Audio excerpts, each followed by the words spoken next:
How could you do this to me, Michael?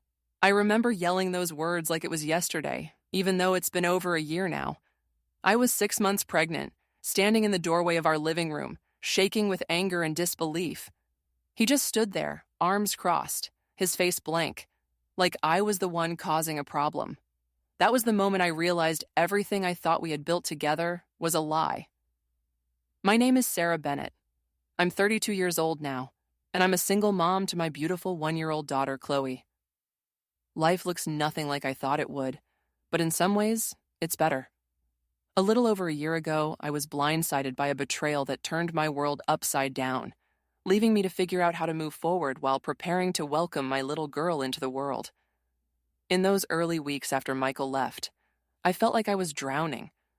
Every time I closed my eyes, I saw his face, heard his voice saying those awful things. "I'm not attracted to you anymore, Sarah. Look at you. You've let yourself go." Those words echoed in my mind, cutting deeper every time I thought of them. And Diana, my so-called best friend, she didn't even have the guts to look me in the eye. I never confronted her. I didn't see the point. I just cut her out of my life like she never existed. I struggled through the rest of my pregnancy alone, emotionally and financially. Michael didn't just leave me. He abandoned Chloe too. Not a single text, not a dime to help. My mom tried her best to be there for me, but I could tell it broke her heart to see me like that. I put on a brave face for everyone, but at night when the house was quiet, I'd cry until I was too exhausted to stay awake. It all started when my friend Laura showed up at my door, her face pale and her expression uneasy. I could tell something was wrong the second I saw her. "Sarah, I need to talk to you," she said as she stepped inside. She hesitated for a moment, like she was trying to find the right words. "I saw Michael today, with Diana. They were coming out of a hotel together. I didn't want to believe it, but they kissed right there in the hallway." I felt my stomach drop. For a moment, I couldn't process what she was saying. Michael, my husband, and Diana, my best friend? My heart pounded as the shock turned to anger, and I asked Laura every question that rushed into my head. "Where? When? Are you sure?" But I already knew she wouldn't lie about something like this. It was as if my world had tilted on its axis, and I couldn't find my footing. "What do you mean, a hotel? Why would they be in a hotel? Are you sure this is a serious accusation?" My voice trembled as I spoke, hoping for some kind of explanation that would make it all go away. Laura nodded solemnly, her eyes full of pity and regret. "My cousins were visiting, staying at that hotel. I was on my way to their room when I saw them. Sarah, I know what I saw. They didn't see me, but they were coming out of a room together. They kissed right there in the hallway." She paused, her voice softening. "I'm so sorry, sweetie, but you needed to know." Hearing her say it again, so matter-of-factly, was like a punch to the gut. My chest tightened and tears stung my eyes as the reality of it all began to sink in. I sat down on the couch, unable to catch my breath. My world was falling apart right there in my living room. The man I had trusted, the man I was building a family with, had been sneaking around with my best friend. And Diana? She'd been in my life for years, the person I turned to when things got tough. How could they betray me like this, especially now when I was carrying our child? I felt a wave of emotions crash over me. Anger, humiliation, heartbreak, all tangled up in a knot I couldn't unravel. Every memory, every promise, every plan we'd made together suddenly felt like a cruel joke. I couldn't stop myself from wondering, had I been blind? Was there something I'd missed? Or was I just that easy to discard?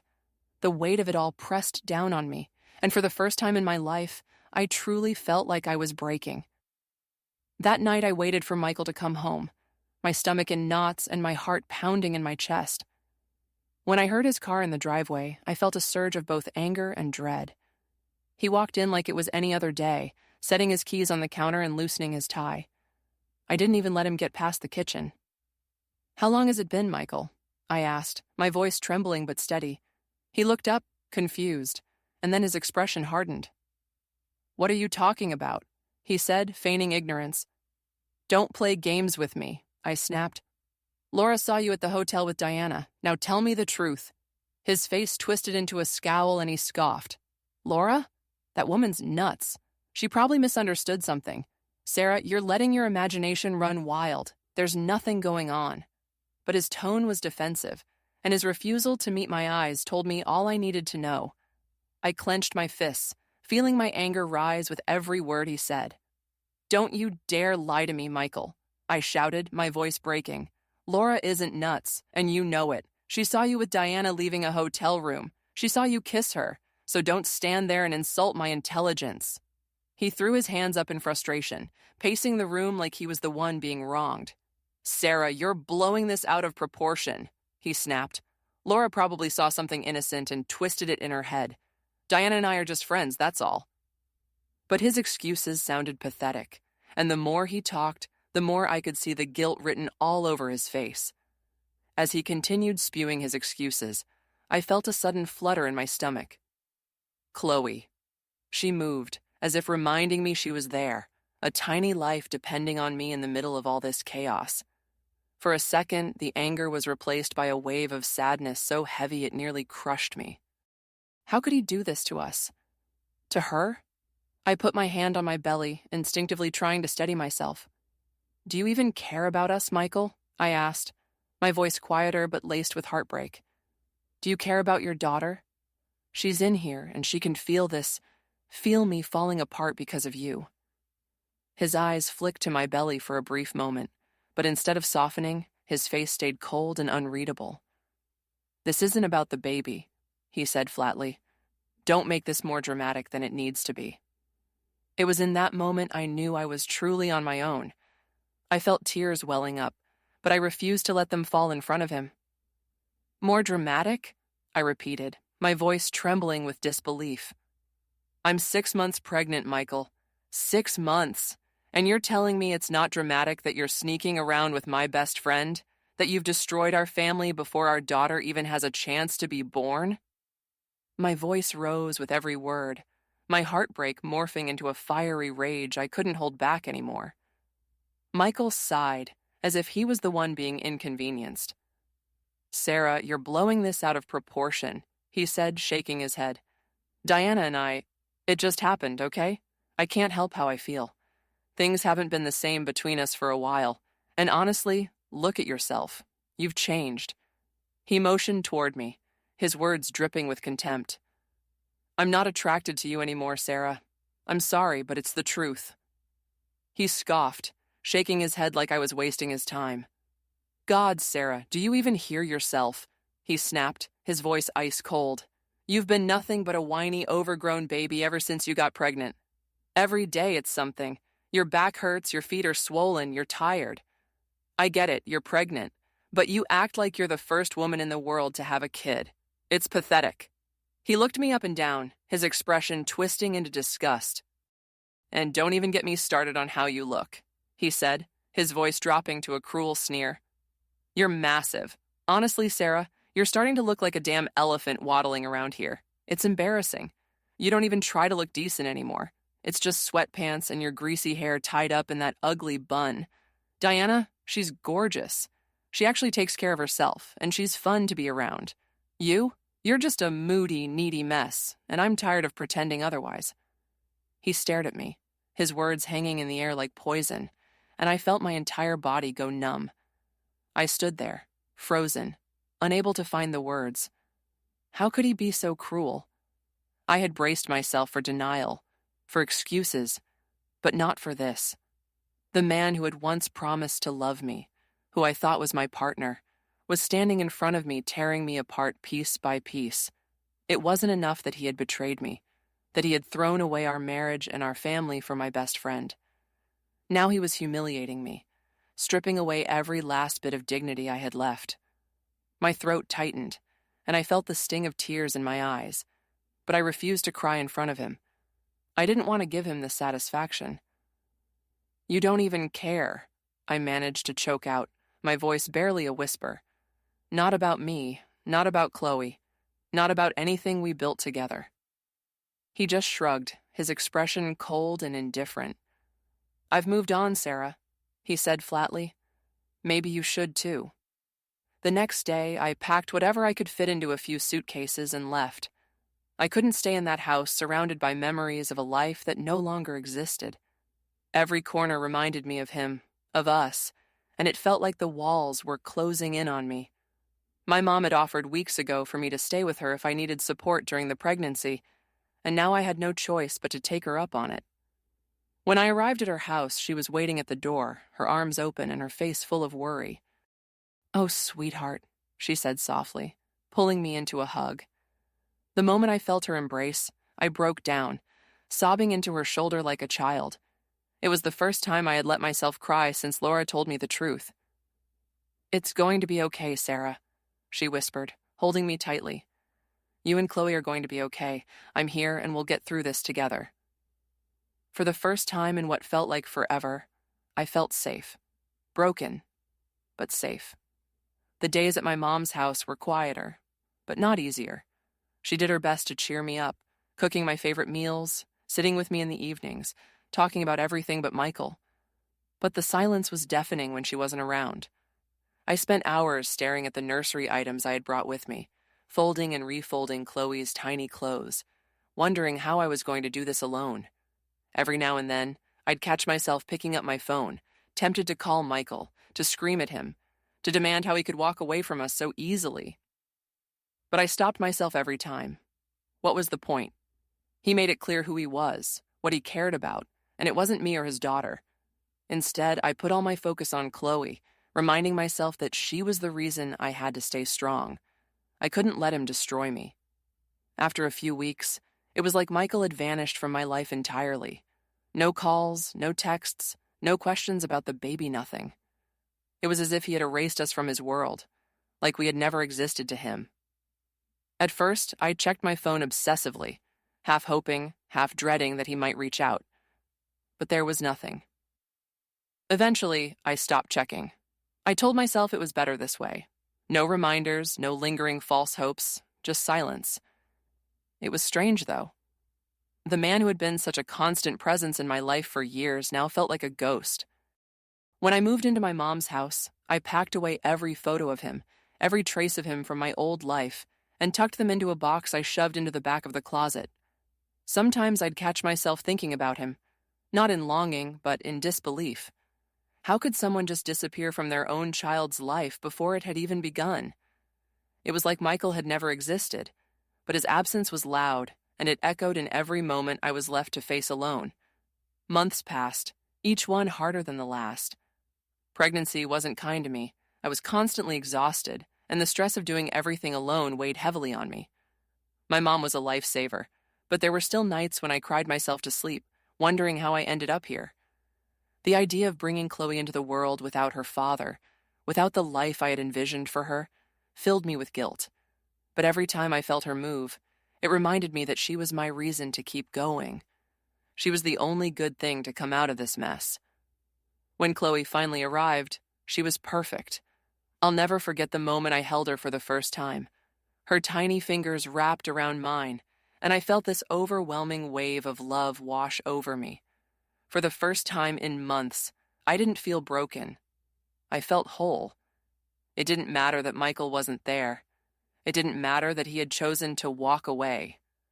In that moment, all that mattered was Chloe, and she was mine, my beautiful, precious little girl.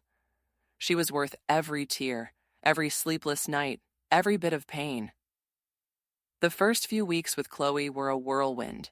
Between the late-night feedings and figuring out how to be a mom, I barely had time to think about anything else. She had the most beautiful eyes, big and bright, full of wonder, and when she looked at me, it felt like everything was going to be okay.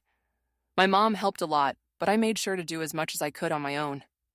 I wanted to prove to myself, and maybe even to Michael, though he was long gone, that I could do this without him. Still, there were moments when the loneliness crept in. I'd see dads doting on their kids at the grocery store or hear friends talk about their partners helping with nighttime feeds, and it stung. But then I'd look at Chloe, and all the sadness faded. She was my world now, and every smile she gave me, every little coo, made it all worth it. I didn't need Michael to be happy. I had everything I needed right there in my arms. Weeks later, when life with Chloe started to feel a little more manageable, I decided to venture out to the mall. My mom offered to watch Chloe for a few hours so I could get some time to myself, something I hadn't done since before she was born. It felt strange leaving the house without her, but I knew I needed the break. Just walking through the brightly lit corridors, surrounded by people going about their lives, was a reminder that the world hadn't stopped turning, even when mine had felt like it had. I wandered aimlessly for a while, stopping to browse in a few baby stores, picking out a couple of outfits for Chloe. I was just starting to feel a sense of normalcy when I heard a voice call out my name. Sarah. I turned, and my heart stopped. It was Diana. She looked different, her face pale, her eyes red and puffy, and there was no mistaking the slight swell of her stomach. Before I could react, she rushed toward me, her voice breaking. Sarah, I'm so sorry, she said, tears spilling down her cheeks as she grabbed my arm. I froze, completely caught off guard. Diana, the woman who had shattered my life, was standing in front of me crying like a child. She didn't seem like the confident, manipulative person I remembered. Her shoulders were slumped, her clothes wrinkled, and her hands trembled as she wiped her face. I know I'm the last person you want to see, she sobbed, her words tumbling over each other. But I need to tell you everything. Michael left me, she choked out. He lost his job a few months after we got together and things got bad. He started gambling, drinking, and when I told him I was pregnant, he just left. He said he couldn't handle it. She covered her face, her body shaking with sobs. I don't know what to do, Sarah. I'm so sorry for everything I did to you. You didn't deserve any of it. She broke down right there in the middle of the mall, people glancing at us as they walked by, but I didn't care. I couldn't move. I just stared at her, a wave of mixed emotions flooding through me. Diana kept sobbing, her voice breaking as she pleaded with me. Please, Sarah, I know I don't deserve it, but I need you to forgive me. I was selfish and stupid, and I ruined everything. I wish I could take it all back. Please, I'm begging you. Her words hung in the air, but I didn't respond. I couldn't. I just stood there, staring at her, feeling an odd mix of pity, anger, and satisfaction. For so long, I had dreamed of a moment like this, of her realizing the pain she'd caused and begging for my forgiveness. But now that it was happening, I felt nothing. Not even a flicker of the satisfaction I'd expected. I looked at her one last time, her face streaked with tears, and without saying a word, I turned and walked away, leaving her there in the middle of the mall. When I got home, as if the day hadn't already been surreal enough, I had a second surprise waiting for me. Sitting on the front steps, slouched like a man who'd lost everything, was Michael. For a moment, I thought I was hallucinating. He looked so different, unkempt, exhausted, and reeking of alcohol. His hair was messy, his clothes wrinkled, and he barely looked like the man I used to know. He looked up as I approached, his eyes bloodshot and glassy. Sarah, he muttered, struggling to stand. I needed to see you. I froze, my breath catching in my throat as a wave of anger surged through me. I couldn't believe this was happening, that after everything he'd done, he had the audacity to show up here. What are you doing here? I asked, my voice sharp and unforgiving. He staggered slightly, leaning against the doorframe. I'm sorry, he stammered. I love you, Sarah. I love Chloe. Please let me come back. I'll fix everything. I swear I will. His voice cracked, but all I felt was disgust and a cold, biting clarity. He smelled of alcohol so strongly that it hit me before I could even respond. Sorry? I repeated, my voice thick with disbelief. You're sorry? You left me, left us, without a second thought, and now you're here, smelling like a bar, talking about feeling sorry and loving us? Michael ran a hand through his messy hair, his shoulders slumping like the weight of the world was pressing down on him. I know, Sarah, he said, his voice cracking. I know I've screwed up. I've lost everything. You, Chloe, my job, my money. I've been such an idiot, and I can't stop thinking about what I threw away. I love you. I love Chloe. I do. Please just give me a chance to make it right. For a moment, I just stared at him, my emotions a storm of anger, pity, and something I couldn't quite name. This was the man I had once built my world around, the father of my child, now reduced to this broken shell. You love us? I said, my voice trembling. Where was that love when I was 6 months pregnant and you walked out on me? Where was it when Chloe was born and I was in the hospital alone? You abandoned us, Michael. You don't get to show up now and play the victim. He staggered slightly, holding onto the doorframe for support. I know, he whispered, tears welling up in his bloodshot eyes. I know I don't deserve anything from you, but I've changed, Sarah. I can change. Please, just let me be a part of Chloe's life. I'll do anything. I felt a lump rise in my throat as I watched him fall apart. A part of me wanted to believe him, to reach out and offer some kind of comfort to the man I had once loved so deeply. But the memory of all the pain he'd caused, all the nights I cried myself to sleep wondering how I would do this alone, kept me grounded. No, Michael, I said finally, my voice steady but heavy with emotion. You're not part of my life anymore. Chloe and we're better off without you. You made your choice, and now you have to live with it. He broke down, his sobs quiet but heart-wrenching, and for a brief moment, I felt sorry for him. But I knew I had to stay strong for myself and for Chloe. Without another word, I stepped past him, unlocked the door, and closed it behind me, leaving him outside in the dark. Inside, I leaned against the door, the weight of the day finally hitting me. In one day, both people who had nearly destroyed my life, Michael and Diana, had shown up, broken and ruined by their own choices. I didn't have to lift a finger for it to happen. They had done it to themselves, consumed by the same selfishness and deceit that had shattered my world over a year ago. I climbed the stairs quietly and peeked into Chloe's room. She was fast asleep, her tiny face peaceful and perfect in the soft glow of the nightlight. I leaned down and kissed her forehead, feeling a surge of gratitude and love. This was my life now, and it was going to be wonderful.